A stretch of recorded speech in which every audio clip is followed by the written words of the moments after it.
So we're going to do a little, I've changed the same way I did with the bladder. I said what we were going to do, and then of course I sit down and I do it, and I have to change it because it doesn't make sense. So I've changed the outline a little. I've just changed the order.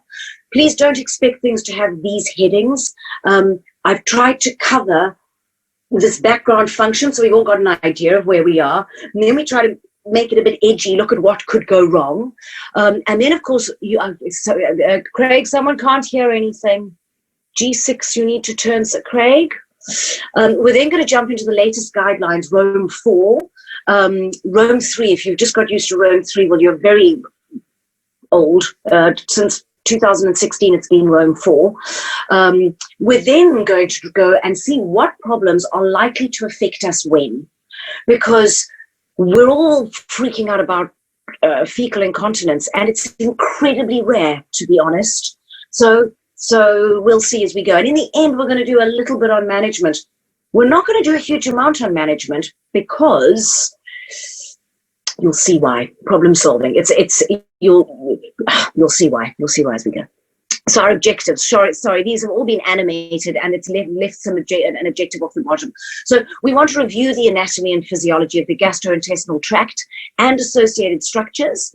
And much the same as with the bladder last week, I'd like for you to become best friends with your bowel. I'd like for us to be able to appreciate this cascade of events involved in normal colonic activity, and then to impact what stress and anxiety are going to appreciate how stress and anxiety are going to impact on bowel function. But also by the end, I'm hoping you're going to realize how bowel function impacts on stress and anxiety. And we've got to stop thinking of the bowel as this biomechanical conveyor belt. And we need to start thinking of it as a second command system. You'll see why at the end when we get into our microbiome. So hopefully, and everyone wants, what are your different, so we want to differentiate between our symptoms and the systems that are responsible for them. And everyone wants to know, well, how do I treat constipation? Well, I don't know. What kind of constipation? In whom? So it's less about what do you do for constipation? Do I do constipation massage? And more trying to figure out what's out of balance. And of course, at the bottom, there's another thing, but it's been cut off.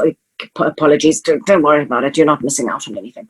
What's the last one was? I can't remember. I checked it this morning. So we're going to take a little trip through the bowel.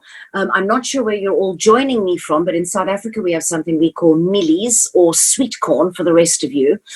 And if you go and you eat some sweet corn or millies, not the canned type, fresh if you can, and you look out for it in your poo, you should